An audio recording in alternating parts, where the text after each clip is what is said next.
안녕하세요. 비례대표 후보 김예림입니다. 오늘은 신림동 고시촌에 한번 와봤는데요. 대학생 분들이나 사회 초년생 1인 가구 분들이 굉장히 많이 모여 사는 곳인데요. 우리나라 1인 가구가 590만 가구나 된다고 하죠. 약 30% 정도가 1인 가구라는 건데요.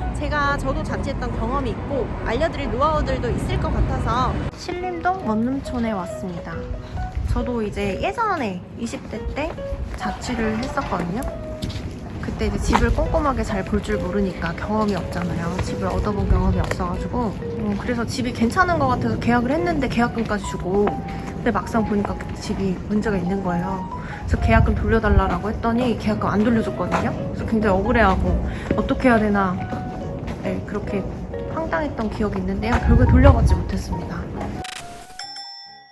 혹시 이 근처에 자취하고 계신가요? 네네. 아, 네네네. 그러면 여기 자취하시는 이유가 공부하시거나 뭐 그런 건가요? 아, 예, 공부하고 있어요. 온지 6개월 됐습니다. 아, 6개월 네네. 됐어요? 아, 그러면 여기 뭐 사시면서 좀 문제가 되는 점이라든지 그런 거 없으세요? 아무래도 혼자 살다 보니까 이제 챙길 수 없는 부분들이 많고요.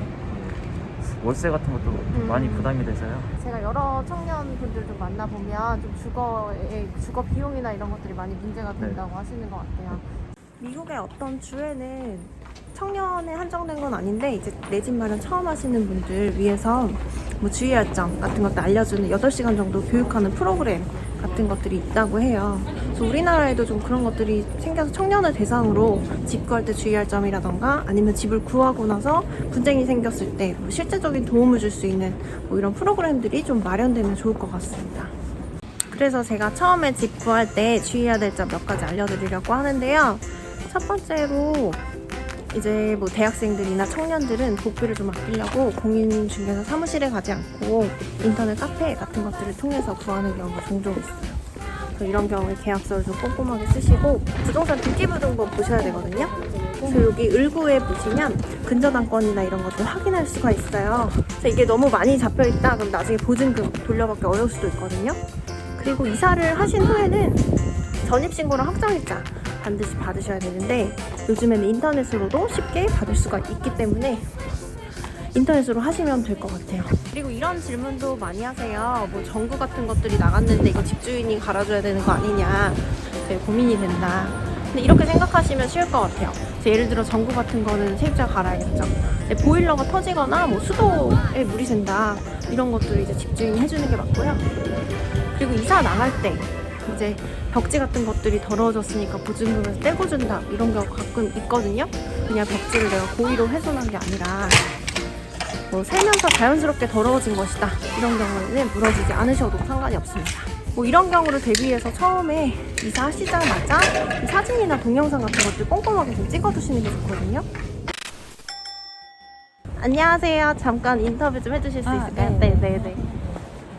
여기 자취하고 계신 거예요? 네네. 네, 얼마나 그럼 자취하시고 계세요? 지금 한 3, 4년 됐어요. 근데 여기는 그럼 지금 월세나 이런 게 어느 정도 돼요? 한 1000에 50 정도? 조금 부담 되실 것 같아요, 그래도. 그러면 여기 뭐 혼자 사시면 좀 뭐 무섭거나 이런 부분들이 있으실 것 같아요? 그냥 뭐 밤에 좀 가로등 좀 그런 것들 길 다닐 때도 그냥 뒤 좀 돌아보게 되고, 좀 뭐 시켜 먹을 때도 좀 네. 신발 같은 거 넣어서 사람 같이 사는 것처럼 하게 되고, 또 괜히 스토킹 그런 피해도 있을까봐 네. 걱정되고 뭐 그런 거가 있어요. 바라는 거요? 네. 그냥 뭐 빨리 신고할 수 있고, 네. 빨리 출동할 수 있는 그냥 그런 어플 같은 것도 개발했으면 좀 좋겠고, 스토킹 그런 거 방지나 그런 거에 대한 좀 나라가 좀 신경을, 혼자 사는 여성에 대해서 신경을 써줬으면 좋겠어요. 미리미리 예방할 수 있는 네. 차원에서. 네, 걱정 없이 혼자 살아도. 이런 CCTV도 달려있긴 한데 아주 많지는 않은 것 같아요. 얼마 전에 신림동 강간미수 사건 기억하시죠? 그것도 이제 처벌이 강간미수로 되지는 않고 주거침입죄로 그냥 1년 실형 얼마 전에 선고된 걸로 알고 있어요. 이번에 국민의당에서도 여성 안전을 위한 공약을 이제 한 5가지 정도 걸었는데요.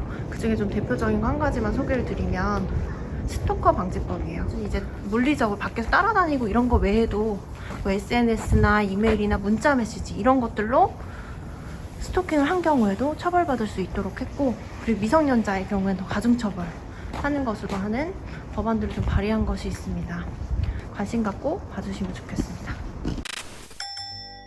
오늘은 신림동에 원룸이 많이 있는 원룸촌에 다녀왔는데요.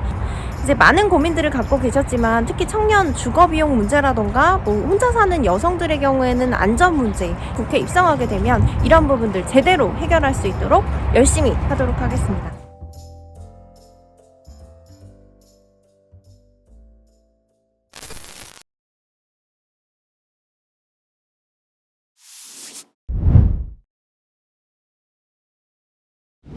안녕하세요. 국민의당 비례대표 후보 장윤섭입니다. 저는 평범한 직장인이자 두 아이의 아빠입니다. 저희 아이들이 행복하게 살아갈 수 있는 대한민국을 위해 일해보고 싶습니다. 기호 10번 국민의당 선택해 주세요.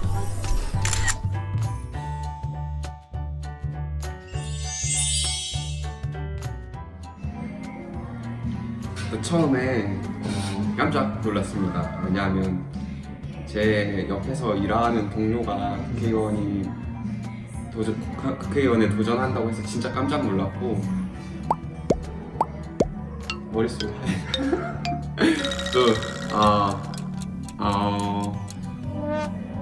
제가 생각 좀 해보고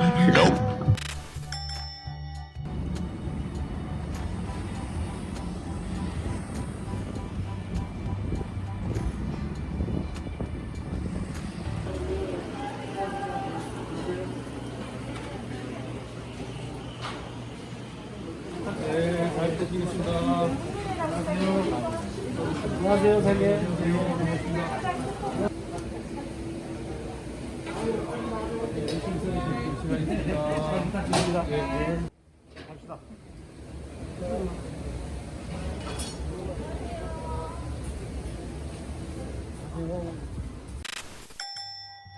오늘 선거운동 일정 모두 마쳤습니다. 네, 얼른 들어가서 애들 모습 봐야 될 것 같아요. 네, 얼른 들어가 보겠습니다. 민우야, 민찬아 어딨니? 와, 깜짝이야.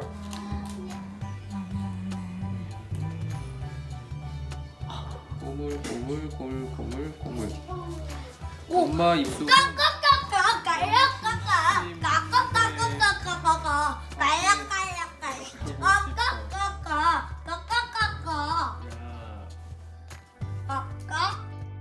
민이 아빠가 요새 지금 뭐 하는지 무슨 일 하는지 알아?